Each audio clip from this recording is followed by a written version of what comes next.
এই টোটাল সিনার শক্তি প্রদান করা হয়েছিল পৃথিবীর লক্ষ লক্ষ কোটি কোটি আল্লাহর ওলি আল্লাহ নবীদেরকে। আর আমার আল্লাহ এই সিনার শক্তির পাওয়ার হাউস হিসাবে, এই সিনার শক্তির লিডার হিসাবে আমার আল্লাহ পাওয়ার হাউস বানিয়েছিলেন আমার নবী, আপনার নবী, আখিরি নবীকে। দূরে বলা যাবে না। আমার নবী ছিলেন পাওয়ার হাউস, আমার নবী ছিলেন সিনার শক্তিওয়ালাদের লিডার। তাই আমি আপনাদেরকে একটু মনে করাবো, সিনার শক্তি যাদেরকে আল্লাহ দিয়ে থাকেন তাদের মাধ্যম দিয়ে আল্লাহ কি ঘটাতে পারেন। যাদেরকে আল্লাহ সিনার শক্তি প্রদান করে ওদের মুজিজা, ওদের কারামত, ওদের দিকে লক্ষ্য করে পাথরের জবান খুলে যায়, ওদের দিকে লক্ষ্য করে ওদের আমলের ইশারায় চারপে চারওয়ারের জবান খুলে যায়। ওই সিনার শক্তির মালিকদের ইশারায় আমার আল্লাহ পাক পাহাড় পরিবর্তন করে দেয়, এক জায়গা থেকে আরেক জায়গায় উঠিয়ে দেয়। ও জওয়ান যুবকেরা শুনলে কি অবাক হবে। প্রিয় নবী হাবিবুল্লাহ, আখিরি নবী নূর নবী হাবিবুল্লাহ রাস্তায় বার হয়েছেন। আমার নবীর চরম পরম শত্রু, আমার নবীর দুশমন ঘর থেকে যখন বার হয় নিয়ত করেই বেরিয়েছে, আর যেন তার প্রকারণে যেমন তেমন করে আজ নবী মুহাম্মদ আমিনার বেটা মুহাম্মদকে অপমান অপদস্থ না করে আজ আমি ঘরে ফিরব না, আজ আমি বাড়িতে অফিস আসবো না। তাই ঘর থেকেই নিয়ত করে বেরিয়েছে আল্লাহর নবীকে অপমান করবে। এই নিয়তটা ভালো না খারাপ? কথা বলে নিয়তটা ভালো না খারাপ? আমরা মাঝে মাঝে এরকম নিয়ত করি না। আল্লাহর নবীকে এখন তো পাবো না। আমার রাসূল বলেছেন আমার নবীর উপরে আল্লাহ দায়িত্ব দিয়েছিলেন। কি দায়িত্ব গো? বলে হুজুর আমরাই যদি বলতে পারবো তাহলে রাত জেগে আপনার সামনে বসে থাকবো। আমার নবীকে আল্লাহ দায়িত্ব দিয়েছিলেন ওয়াদাইয়ান ইলাল্লাহি বিইذনিহি। আল্লাহ পাক আমার হাবিবুল্লাহকে দায়িত্ব দিয়েছিলেন আমার রাসূলুল্লাহর ব্যাপারে। আমি যদি আপনাদেরকে আমার নবীর সম্মান মর্যাদার ব্যাপারে বলতে চাই, ইয়া আইয়ুহান নবী, আল্লাহ পাক বললেন হে আমার প্রিয় বন্ধু মুহাম্মদ সাল্লাল্লাহু আলাইহি ওয়াসাল্লাম, ইন্না আরসালনাকা, অবশ্যই আমি আপনাকে আমার তরফ থেকে পাঠিয়েছি শাহিদা, গোটা বিশ্ববাসীর কাছে আমি আল্লাহর পক্ষে সাক্ষী দাতা করে। জোরে বলুন সুবহানাল্লাহ। ওয়া মুবাশশিরা, হে আমার প্রিয় বন্ধু মুহাম্মদ, অবশ্যই আমি আপনাকে পাঠিয়েছি গোটা বিশ্বের মানব জাতির জন্য সুসংবাদ দাতা হিসাবে। ওয়া নাযীরা, হে আমার প্রিয় বন্ধু মুহাম্মদ সাল্লাল্লাহু আলাইহি ওয়াসাল্লাম, অবশ্যই আমি আল্লাহর পক্ষ থেকে আপনাকে পাঠানো হয়েছে গোটা মানব জাতির জন্য সতর্ককারী হিসাবে। জোরে বলুন সুবহানাল্লাহ। আল্লাহ আমার নবীকে অনেক দায়িত্ব দিয়েছিলেন, তার মধ্যে অন্যতম একটা দায়িত্ব ছিল ওয়াদাইয়ান ইলাল্লাহি বিইذনিহি।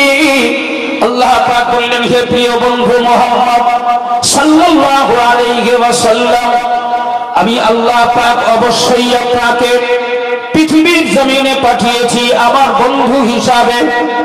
আপনাকে দায়িত্ব দেওয়া হয়েছে ওয়াদাইয়ান ইলাল্লাহি বিইذনি।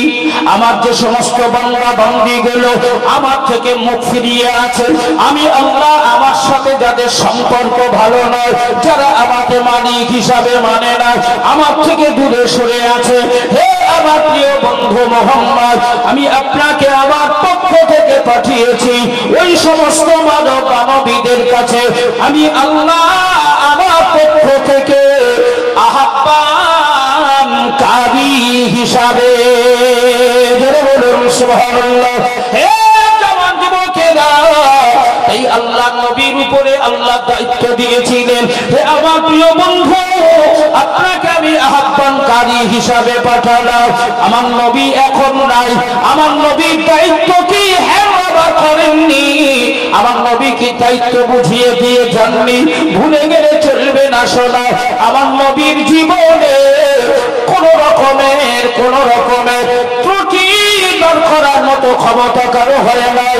আমার নবী প্রমাণ করিয়ে দিয়েছে নিশ্চিত মৃত্যুর মুখে পড়ে, নিশ্চিত মৃত্যুর সামনে হাজির হয়ে গেল আমার রাসূলুল্লাহ দায়িত্ব পালনের ব্যাপারে যথেষ্ট শক্তিশালী। জোরে বলুন সুবহানাল্লাহ। আর জোরে বলা যাবে না। আপনাদের কষ্ট হচ্ছে না তো? এই অসুবিধা হচ্ছে? তাহলে অসুবিধা যদি না হয় তাহলে দিক দুটো, একটা অসুবিধা আর একটা সুবিধা। তাহলে অসুবিধা না হলে কি হচ্ছে? সুবিধা হচ্ছে। সুবিধা হলে তার আওয়াজ আলাদা, আর অসুবিধা হলে তার আওয়াজ আলাদা। তাহলে একটু প্রমাণ হোক আমরা সুবিধায় আছি না অসুবিধায় আছি, একটু প্রমাণ করার জন্য একবার আমরা আল্লাহকে ডাকবো।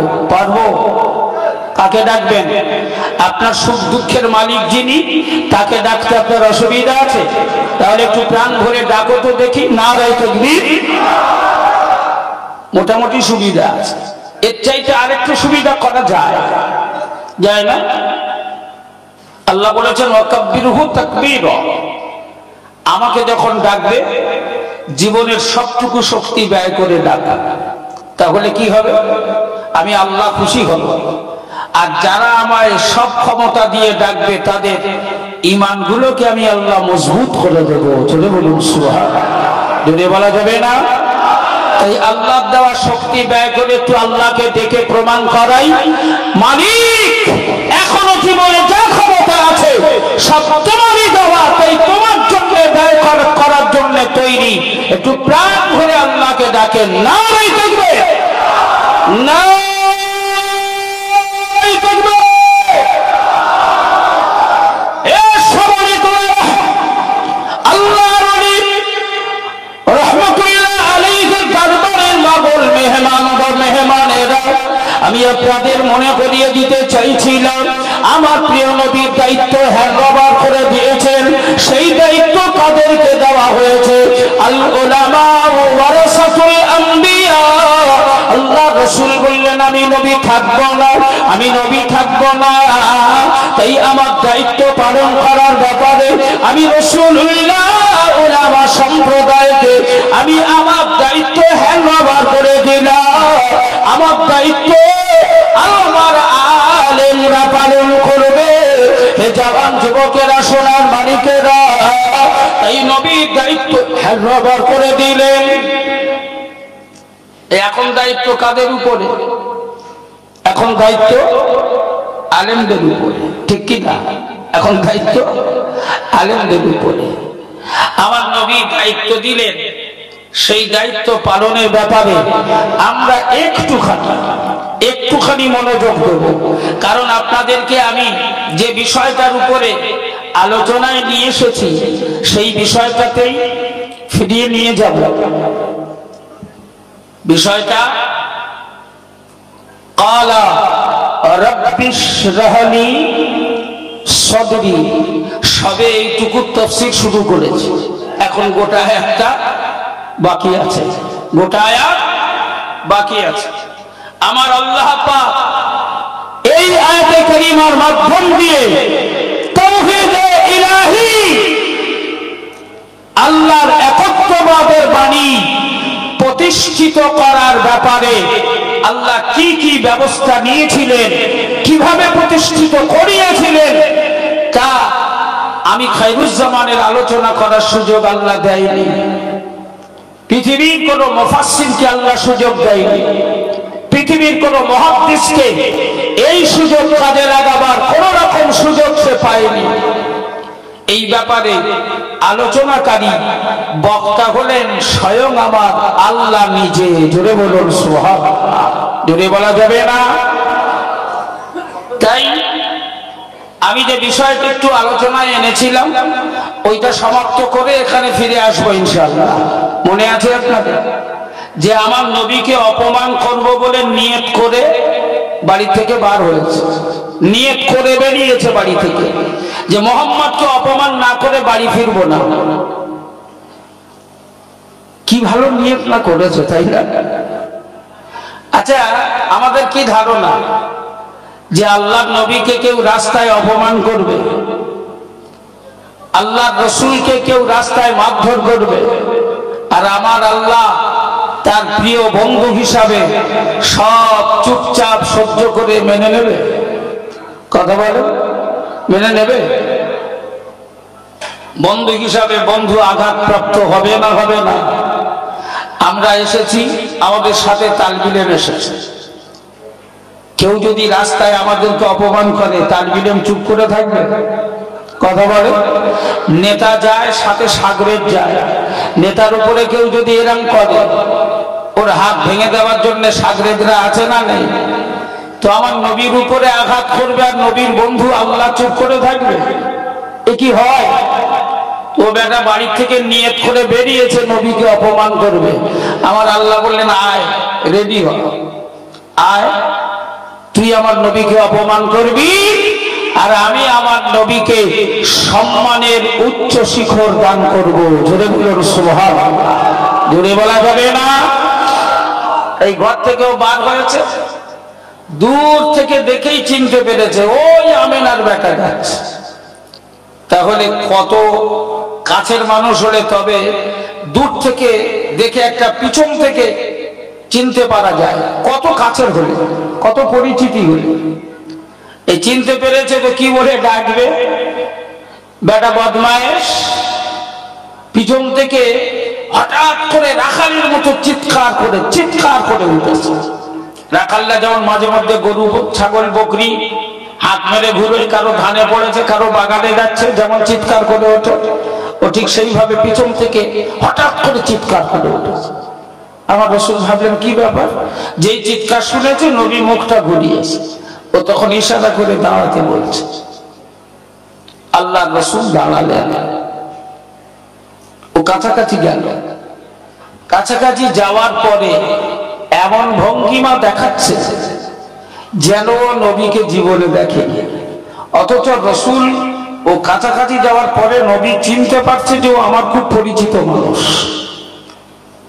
নবীও যেমন ওকে চেনে, ও তেমন আমার নবীকে চেনে, কিন্তু গিয়ে এমন ভাব করছে যেন জীবনে দেখেনি। একবার এরা, একবার এরা, একবার মুখের দিকে চায়, একবার পায়ের দিকে চায়, যেন কেউ না একটা ভাব। ওর উদ্দেশ্য কি জানেন?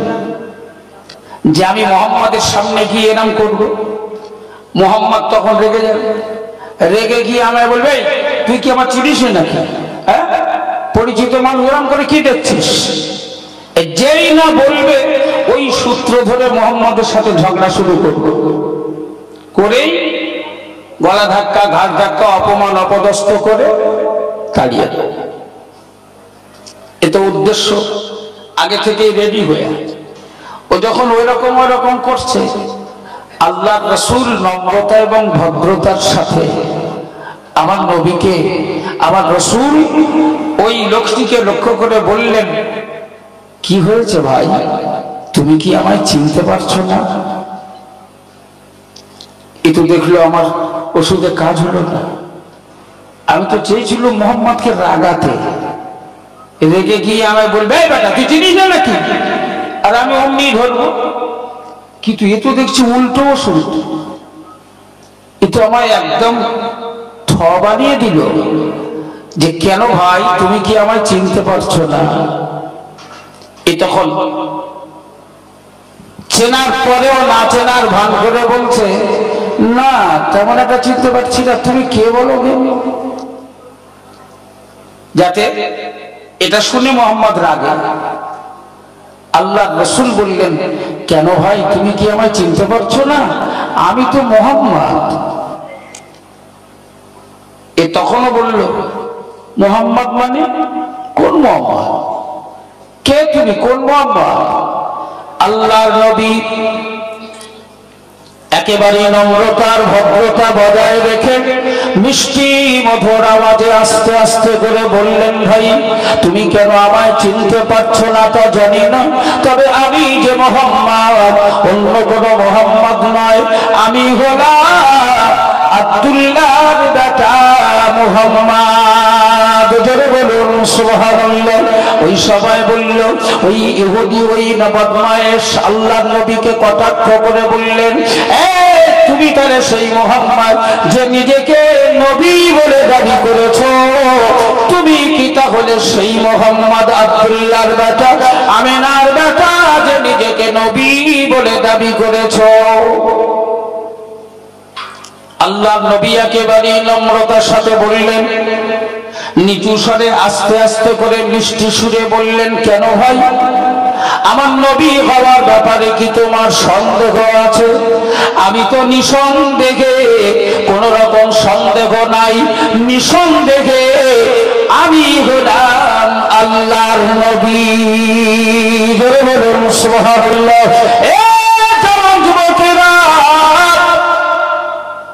ওই বদমায়েশ নবী বিরোধী, রসুল বিরোধী আল্লাহ নবীকে বললেন, তা কি করে হয়?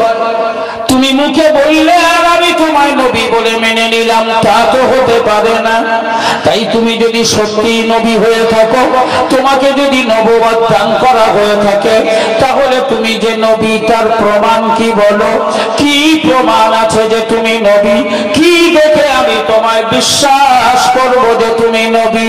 আল্লাহ রাসূল বললেন, ভাই এতক্ষণে আপনি একটা যুক্তিসঙ্গত কথা বলেছেন, সত্যি তো আমি যে নবী, আমাকে তো প্রমাণ করাতে হবে যে আমি নবী, না হলে তুমি কেমন করে বিশ্বাস করবে, তুমি কেমন করে মানবে আমায় নবী বলে? আল্লাহ রাসূল বললেন, ঠিকই তো বলেছো ভাই, এখন আমি নবী হিসাবে তোমার কাছে বলতে চাই, ও ভাই শুনে রেখে দাও, আমাকে নবী বলে মেনে নেওয়ার জন্য, আমাকে রাসূল হিসাবে বিশ্বাস করে নেওয়ার জন্য বলো তোমার কি প্রমাণ দিতে হবে? কি প্রমাণ দিলে তুমি আমায় নবী বলে মানবে? কি প্রমাণ তোমার লাগবে বলো? ইহুদি দেখলো মুহাম্মদ, আমি ভেবেছিলাম মুহাম্মদ মনে হয় বড় চালাক, এখন তো দেখছি মুহাম্মদ বড় বোকা। বল যখন আমার কোটে ঠেলে দিয়েছে, তাহলে মুহাম্মদকে এই সুযোগ কাজে লাগাতে হবে, এই সুযোগে মুহাম্মদকে মাঠের বাইরে বার করে দিতে হবে, মুহাম্মদকে এমন সুযোগ হাতছাড়া করা যাবে না। আল্লাহ নবীকে বললেন, মুহাম্মদ তুমি যে প্রকৃত নবী, এটা প্রমাণ করানোর জন্য আমি তোমার কাছে যে প্রমাণ চাইব, তুমি কি আমায় সেই প্রমাণ দেখাবে? আল্লাহ নবী মুচকি হেসে বললেন, ও আমি যে প্রকৃত আল্লাহর নবী, এতে কোনো সন্দেহ নেই। যখন আমি আপনার সাথে কথা দিলাম আমাকে নবী বলে মেনে নেওয়ার জন্য, আমাকে নবী হিসাবে গ্রহণ করার জন্য, আপনার যা প্রমাণ দরকার আমি রাসূলুল্লাহ আপনাকে সেই প্রমাণ দেখাবো। জোরে বলা যাবে না? এগুলো কি ঠিক বলছো? তুমি তাই দেখাবে? নবী বললেন, কেন দেখাবো না? আমি যে আল্লাহর নবী, এতে তো কোনো সন্দেহ নেই, নিশ্চিত আমি আল্লাহর নবী। তাই আমার কাছে তুমি যে প্রমাণ দেখতে চাইবে, আমি তোমায় নবুয়ত প্রমাণ করার ব্যাপারে সেই প্রমাণ দেখাবো। জোরে বলুন সুবহানাল্লাহ।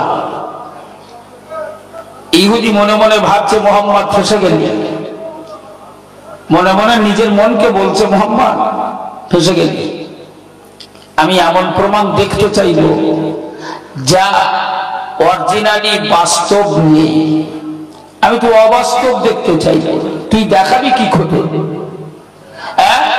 তা বাস্তব থাকলে তবে তোমায় দেখাবি।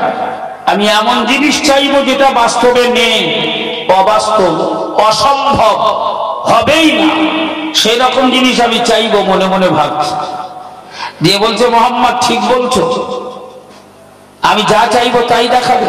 বলে, হ্যাঁ, কেন দেখাবে? তাহলে এক কাজ করো, আমাকে তুমি নবুয়তের প্রমাণ দেখাও। রাসূল বললেন, যদি আমি দেখাই তাহলে তুমি কি করবে? এখন ইহুদি বলল, যদি তুমি আমার পছন্দ মতো প্রমাণ দেখাতে পারো যে তুমি নবী, তাহলে আমি কথা দিচ্ছি তোমার নবী বলে মেনে নেব। জোরে বলুন সুবহানাল্লাহ। জোরে বলা যাবে না? আল্লাহ রাসূল বললেন, আমার বিশ্বাস হয় না ভাই, কারণ তোমাদের পূর্বপুরুষ থেকে একটা স্বভাব আছে, তো তোমাদের মুরব্বীরা তারা অস্বীকার করেছে, এর ভুরি ভুরি প্রমাণ আছে। তো তুমি এক কাজ করো, তুমি যে আমায় নবী বলে মেনে নেবে, এটা লিখিত আকারে চুক্তি করো। তুমি আমার কাছে যা প্রমাণ চাইবে আমি তোমার সেই প্রমাণ দেখাবো, তবে আমাকে নবী বলে মেনে নিতে হবে, এর জন্য একটা লিখিত চুক্তি করো। ইহুদি দেখলো, মুহাম্মদ আমি এমন প্রমাণ চাইবো যা তুই দেখাতে পারবি না, হারবি তো বেটা তুই, তো তুই লিখে দিবি, সই করে নিবি, কি করবি কর, আমি রাজি আছি, সই করে বলে আমি লিখিত স্বাক্ষর করে দিলাম, তুমি যদি আমায় প্রমাণ দেখাতে পারো তাহলে আমি তোমায় নবী বলে মেনে নেব। আল্লাহ রাসূল বললেন, বলো ভাই কি প্রমাণ দরকার তোমার, কি প্রমাণ তুমি চাও? ইহুদি সুযোগ বুঝে ঝোপ বুঝে কোপ মেরে বসল। আল্লাহ রাসূলকে লক্ষ্য করে বলল, মুহাম্মদ ওই দেখো, দূরের দিকে তাকাও, দেখতে পাচ্ছ ওখানে, ওই দেখছো একটা গাছ, একটা খেজুর গাছ দাঁড়িয়ে আছে। আল্লাহ রাসূল মিষ্টি মধুর আওয়াজে আমার নবী পাক আস্তে করে বললেন, দেখবার জন্যই তো আমার মালিক আমায় দুটো চোখ দান করেছে। জোরে বলুন সুবহানাল্লাহ। উত্তর শুনে ইহুদির বুকটা যেন কেঁপে গেল।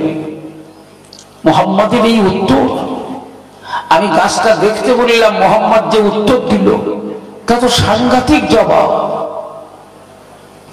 ইহুদি আল্লাহর নবীকে বললেন, মুহাম্মদ সত্যি যদি তুমি নবী হয়ে থাকো, তোমাকেই যদি মালিক নবী বানিয়ে থাকে, তাহলে তোমার নবুয়তের সত্যতা, তোমার নবুয়তের প্রমাণ হিসাবে ওই দেখো দূরে দাঁড়িয়ে থাকা গাছটাকে তোমার কাছে ডাকো।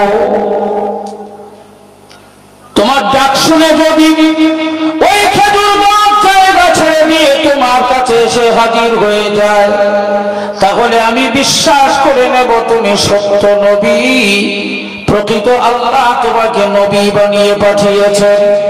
আর গাছ যদি তোমার কাছে না আসে, তাহলে আমি জানবো তুমি মিথ্যাবাদী দালাল। তবে শুনে রেখে দাও, যদি গাছ যদি হাজির করাতে না পারো, আজ থেকে তোমার তাওহীদের দাওয়াত বন্ধ করে দেব, এলাকায় বসবাস করার সুযোগ তুমি পাবে না, এলাকা থেকে গলা ধাক্কা দিয়ে বার করে দেব। মুহাম্মদ তোমার নবুয়তের প্রমাণ করানোর জন্য ওই দাঁড়িয়ে থাকা গাছটাকে তোমার কাছে ডাকো। আল্লাহ নবীর কাছে যখন এমন অবাস্তব প্রশ্ন করা হলো, এমন অসম্ভব প্রশ্নের সম্মুখীন নবীকে যখন করা হলো, ইহুদি মনে মনে ভাবছিল মুহাম্মদ মনে হয় ভড়কে যাবে, মুহাম্মদ মনে হয় হালকা হয়ে যাবে, চেহারাটা মলিন হয়ে যাবে, মুহাম্মদের মুখটা শুকনো হয়ে যাবে। হায়রে এমন প্রশ্নের সম্মুখীন হতে হবে হয়তো ভাবতে পারেনি, তাই মুহাম্মদের মুখটা যেন বাংলা পাঁচের মতো হবে। ইহুদি যখন আল্লাহ নবীকে বললেন, মুহাম্মদ তুমি ওই দাঁড়িয়ে থাকা গাছটাকে তোমার কাছে ডাকো, আল্লাহ রাসূলের চেহারা মোবারক মলিন হয়ে যাওয়ার পরিবর্তে আবার রাসূলুল্লাহ নূরানী চেহারা জান্নাতি হাসি ফুটে উঠল। জোরে বলা যাবে না, আরো জোরে হবে না। আল্লাহ রাসূল বললেন, ভাই আমি নবী, আমি মুহাম্মদ যদি গাছটাকে আমার কাছে ডাকি আর ওই গাছটা যদি আমার কাছে উঠে চলে আসে, তাহলেই তো তুমি বলবে আমি মুহাম্মদ বড় জাদুকর, গাছটাকে ডেকে আমার কাছে হাজির করিয়েছি। আমার মতো জাদুকর পৃথিবীতে আর নাই। তাই এক কাজ করো ভাই, আমি মোহাম্মদ, আমি এখানেই থাকছি, তুমি আমার পক্ষ থেকে গাছটার কাছে যাও। গাছটার কাছে গিয়ে বলো, এই গাছ, আল্লাহর বন্ধু আখিরি নবী মুহাম্মদুর রাসূলুল্লাহ তোকে ডাকছে। জোরে বলুন সুবহানাল্লাহ।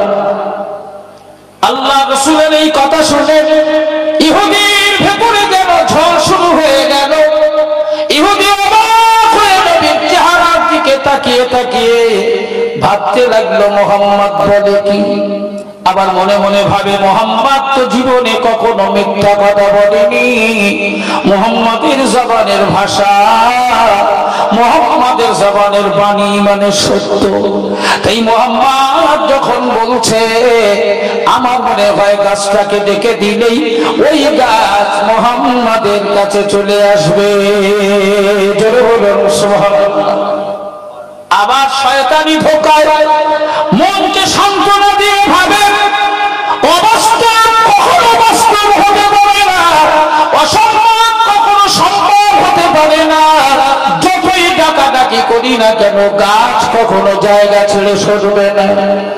তাই মুহাম্মদকে একটু রহস্য আর মজাকের ছলে আল্লাহ রাসূলকে বললেন, মুহাম্মদ, আমি ভেবেছিলাম তুমি বোকা, এখন তো দেখছি তুমি মস্ত বড় চালাক।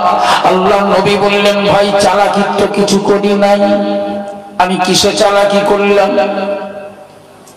ইহুদি বলল, মুহাম্মদ, ও মুহাম্মদ, তুমি তো ভালো করে জানো যে আমি তোমাকে নবী বলে মানি না, নবী বলে বিশ্বাস করি না। ও মুহাম্মদ, তুমি ছলে বলে করে কৌশলে আমায় তুমি তোমাকে নবী বলে মানাতে চাও। তুমি জানো আমি তোমায় নবী বলে মানি না, বিশ্বাস করি না, গ্রহণযোগ্যতা নেই আমার কাছে তোমার। ও মুহাম্মদ, তাই তুমি আমায় যে বলছো ওই গাছটার কাছে গিয়ে বলতে যে নবী মুহাম্মদুর রাসূলুল্লাহ তোকে ডাকছে, এটা বলা মানে তো তোমায় নবী বলে মানা হয়ে গেল। তাই এ কথা তো আমি বলবো না, এ কথা তো আমি বলবো না, আমি তোমায় নবী বলে মেনে নিতে পারবো না। আল্লাহ রাসূল বললেন, ভাই আমি তো আন্তরিক ভাবে সততার সাথে আপনাকে নবী বলে মেনে নিতে বলছি না, আমি শুধু মৌখিক ভাবে বলতে বলেছি। এখানে যদি তোমার অসুবিধা হয়, বাধা প্রদান হয়, আমি মুহাম্মদ কাউকে অসুবিধায় ফেলার জন্য আমার আল্লাহ পাঠান নাই। আমি তোমায় অসুবিধায় ফেলতে চাই না। তুমি যদি আমায় নবী বলে না মানতে চাও, এটা তোমার ব্যাপার। তবে শোনো, মুহাম্মদুর রাসূলুল্লাহ বলতে যদি তোমায় আপত্তি থাকে, আমি তোমায় জোর করে বলার নির্দেশ দেব না। তুমি যদি এটা নাও বলতে পারো, তাহলে এক কাজ করো, ওই গাছটার কাছে যাও। গাছটার কাছে গিয়ে একবার দাঁড়িয়ে বলো, এই গাছ, আব্দুল্লাহর বেটা মুহাম্মদ তোকে ডাকছে। এটা বলতে তো অসুবিধা হবে না। ইহুদি দেখলো একটু আর মাথা নাড়ার জায়গা নেই। মুহাম্মদ যে কথা বলেছে অস্বীকার করার মতো কোনো জায়গা নেই।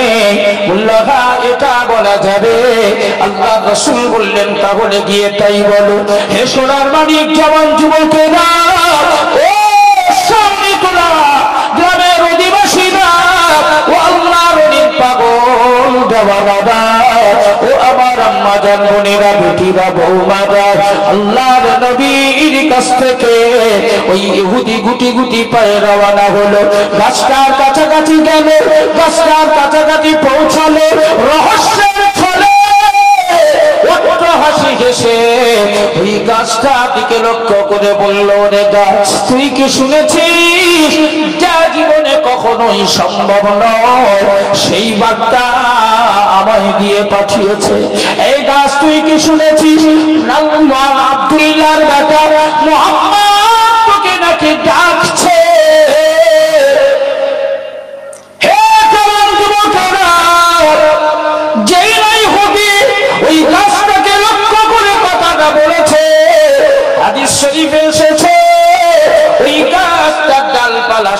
পোশাকগুলো নিয়ে একবার সামনের দিকে ঝুঁকি দিয়েছে, আর একবার পিছন দিকে ঝুঁকি দিয়েছে, একবার ডাইনে একবার বামে, চারিদিকে 4 বার ঝুঁকি দিয়ে ডালপালা শিকড় সমেত আল্লাহর নবীর কদমে আসার জন্য মানুষের মতো রওনা হয়েছে। ইহুদি দেখে বাবা আর থাকতে পারে না, গাছ যেমন করে দৌড়ায় ইহুদি পিছনে পিছনে দৌড়ায়, মনে মনে ভাবে হায় রে আমার পাশের মানুষটাকে আমি চিনতে পারলাম না। গাছ চিনে নিয়েছে নবীকে, গাছ নবীকে মেনে নিয়েছে, আমি মেনে নিতে পারিনি, চিনতে পারিনি, তাই ওই গাছটা পিছনে পিছনে দৌড়াতে লেগেছে। এমনি সময় দৌড়াতে দৌড়াতে এসে দেখে ওই গাছ ডালপালা সহ আল্লাহর নবীর কদমের দিকে একবার ঝুঁকি দিয়ে আমার রাসূলুল্লাহকে লক্ষ্য করে ওই গাছ সালাম দিতে লেগেছে। ইহুদি আমার নবীর কদমে এসে লুটিয়ে গেল, ইয়া রাসূলুল্লাহ, ইয়া হাবিবাল্লাহ, ওগো আল্লাহর হাবিব, আমার জীবনটা আমি শেষ করে ফেললাম। ইয়া রাসূলুল্লাহ, ইয়া হাবিবাল্লাহ, আর আমি বাইরে থাকতে চাই না, আর আমি আপনার শত্রুতার বিরোধিতা করে কাটাতে চাই না। ইয়া রাসূলুল্লাহ, ইয়া হাবিবাল্লাহ, আমি ঘর থেকে যখন বার হয়েছিলাম আপনাকে নিয়ে, আমি ঘর থেকে বার হওয়ার সময় নিয়ত করে বেরিয়েছিলাম যে কোনো প্রকারে মুহাম্মদকে অপমান করব, যে কোনো প্রকারে মুহাম্মদকে অপমান করে গলা ধাক্কা দিয়ে তবেই না বাড়ি ফিরব। ইয়া রাসূলুল্লাহ, ইয়া হাবিবাল্লাহ, আজ আপনার কদমের সামনে দাঁড়িয়ে আমি নিয়ত করে নিলাম, ইয়া রাসূলুল্লাহ, ইয়া হাবিবাল্লাহ, যে ঘাটটাকে ধরে আমি অপমান করার নিয়ত করেছিলাম, ওই নবীর গর্দানটাকে বাঁচানোর জন্য, ওই নবীর কদমে জীবন লুটিয়ে দিয়ে নবীকে রক্ষা করার জন্য, হেফাজত করার জন্য আজ থেকে আমি আমার জীবনটাকে কোরবান করে দেব। জোরে বলুন সুবহানাল্লাহ, আরো জোরে বলা যাবে না। ওমর খোলা তরবারি নিয়ে বার হয়েছিল, নবীর গর্দান কেটে দেবে, সেই ওমর সেই তরবারি নবীর কাছে জমা দিয়ে বলেছিলেন, ইয়া রাসূলুল্লাহ, ইয়া হাবিবাল্লাহ, খাত্তাবের বেটা ওমরের তরবারি বার হয়েছিল, নবীর গর্দান উড়িয়ে দেবে, নবীর গর্দান ছুঁড়ে কেটে ফেলবে। ইয়া রাসূলুল্লাহ, ইয়া হাবিবাল্লাহ, আজ ওমর নবীর কদমে দাঁড়িয়ে কথা দিলা, খাত্তাবের বেটা ওমর বেঁচে থাকা অবস্থায় আল্লাহর নবীর গায়ে কারো টোকা দেওয়ার ক্ষমতা হবে না। কেউ যদি নবীর দিকে হাত উঠিয়ে কথা বলে, নবীর দিকে চোখ নামিয়ে কথা বলে, খাত্তাবের বেটা ওমর তার চোখ তুলে নেওয়ার জন্য তৈরি হবে, তার হাত কেটে দেওয়ার জন্য তৈরি হবে। কেউ যদি নবীর জীবন চেষ্টা করে, খাত্তাবের বেটা ওমরের তরবারি গর্জে উঠবে, যে নবীকে কতল করার জন্য ওমর পার হয়েছিল, আজ থেকে ওমর তার জীবন দিয়ে সেই নবীকে পাহারা দেবে। জোরে বলা যাবে না? আমার আল্লাহর কাছে এই পাওয়ার আছে না নেই? আমার আল্লাহর হাতে এই ক্ষমতা আছে না নেই? যুবকেরা, তাই আপনাদের কাছে আমার বিনীত নিবেদন এটাই, কোথায় এসেছো সোনা, এবার তোমাদেরকে ফিরিয়ে নিয়ে যাব সেই জায়গায়। ক্বালা রাব্বি ইশরাহ লি সাদরি ওয়া ইয়াসসির লি আমরি। নবী মুসা কালিমুল্লাহ বললেন, আল্লাহ আমার সিনায় শক্তি দিতে হবে, সিনাটাকে প্রসারিত করে দিতে হবে। আল্লাহ পাক বললেন, নবী মুসা রে, ফেরাউনের অহংকার চূর্ণ করার ব্যাপারে আমি আল্লাহ তোর ইচ্ছা পূরণ করে তোর সিনায় শক্তি দিলাম। জোরে বলুন সুবহানাল্লাহ, আরো জোরে বলা যাবে না। এ জওয়ান যুবকেরা, আল্লাহ বললেন মুসা বল পরবর্তী চাহিদা কি?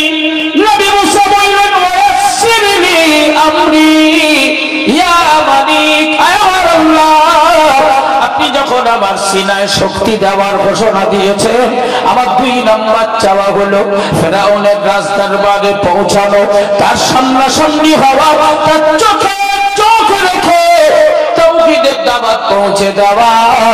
এই সমস্ত কাজগুলোকে আমি মূসা আমার জন্য সহজ করে দিতে হবে। আমার আল্লাহ বললেন, যা তাই করে দিলাম, তোর জন্য কাজগুলো সহজ করে দিলাম। বল মূসা, আর কি কি তোর দরকার, কি কি তোর লাগবে তুই আমাকে বল। নবী মূসা কালিমুল্লাহ বলেছিলেন, ওয়াহলুল উকদাতাম মিন লিসানি ইয়াফকাহু কওলি। আয় আমার মালিক, আয় আমার আল্লাহ, আমি মূসা, আমার আলজিবটা ছোট, কথা বলতে গেলে বেঁধে যায়, আটকে যায়, লোকে আমায় তোতলা বলে, কথা বলতে গেলে আমার কথা বেঁধে বেঁধে আটকে আটকে যায়, মানুষের কাছে আমার কথা গ্রহণযোগ্যতা পায় না। আমি কথা বললে 10 জন দাঁড়িয়ে কথা শুনতে চায় না, তাদের কাছে কর্কশ লাগে, মিষ্টি লাগে না। ইয়া রাব্বাল আলামিন, তাই ফিরাউনের রাজদরবারে তোমার তাওহীদের বাণী পৌঁছে দেওয়ার ব্যাপারে আমি মূসা আমার জবানের জড়তা দূর করে দিতে হবে। আমার জবানের যে বাক্যবাদকতা আছে তাকে ভালো করে দিতে হবে। আমার আল্লাহ পাক বললেন, মূসা রে,